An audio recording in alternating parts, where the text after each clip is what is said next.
And I want to answer your questions. But first, I want to leave you knowing that the reason I'm telling you what I'm telling you is because I want you to understand that there are people just like me out in the streets of London right now,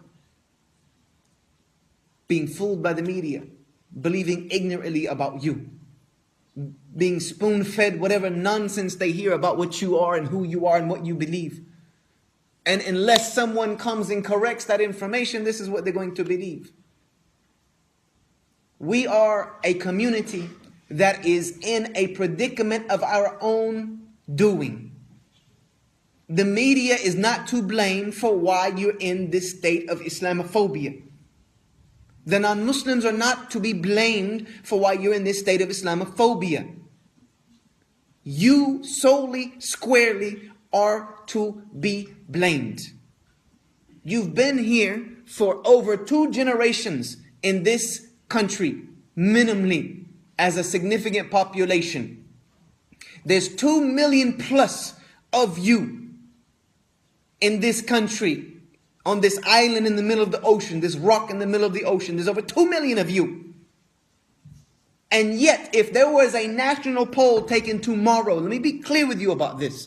If there was a national poll taken tomorrow and everyone turned out and vote, and that vote was whether you should be allowed to stay in this country or not, you would be packing your bags.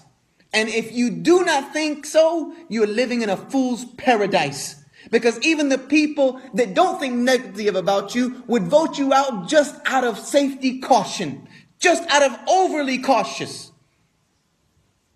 The same thing for America, the same thing for Europe, the same thing for Australia, the same thing for Canada. And who are we going to continue to blame? We've been in these countries for sometimes over 100 years. You know why? Because you are not showing the positive influence that Islam is supposed to have on society. You're not showing it. You're doing all the talking and very little of the working. The companions of the Prophet, peace be upon him, 2, 3, 4 of them would go to a place and that place would change for better because of them. And let me guarantee you, if they spent 100 years in a place and it didn't change and it hated them and wanted them to leave, they would have left already. They would have left already. There is a poverty problem in England and you act as if someone else is responsible for taking care of it.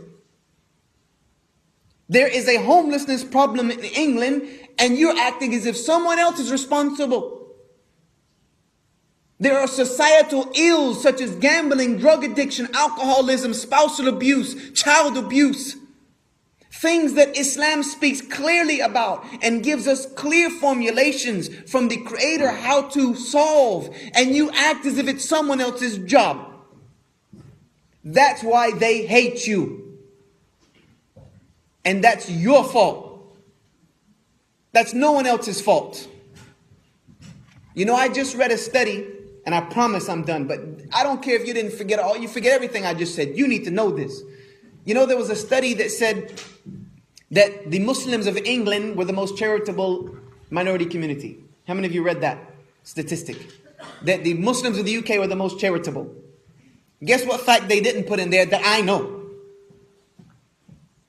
That fact may be true, but the majority of that money did not leave the Muslim community. Did it? No. The majority of that money did not leave the Muslim community. I know it for a fact. It did not help the homeless people on the streets of London. It didn't help the sick and elderly on the streets of London. It didn't help the orphans in London. That's why if they could vote you out, they would, because you're not doing anything. And if you are, it's nowhere near enough, because if so, you wouldn't be like this. So what do you need to do? You need to fix up. Start producing results. Start getting involved. Our Prophet, peace be upon him, when he called to Islam, he based that call on his character. When he stood in Mecca, he stood on a hilltop and said, "You know me. You know me. If I told you an army was on the other side of this mountain to kill you, would you believe me? They said yes. He was known as Al-Amin before he was known as An-Nabi. Now here we are, when Islamophobia gets rampant, we show up. Yep, here we are, here's the Muslims, we're okay, we're peaceful. Where you been at for the past 20 years? We don't know you.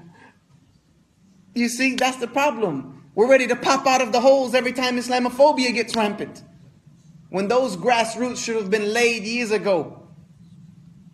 You should have been doing that years ago. We got to change. Stop apologizing for things you're not involved in.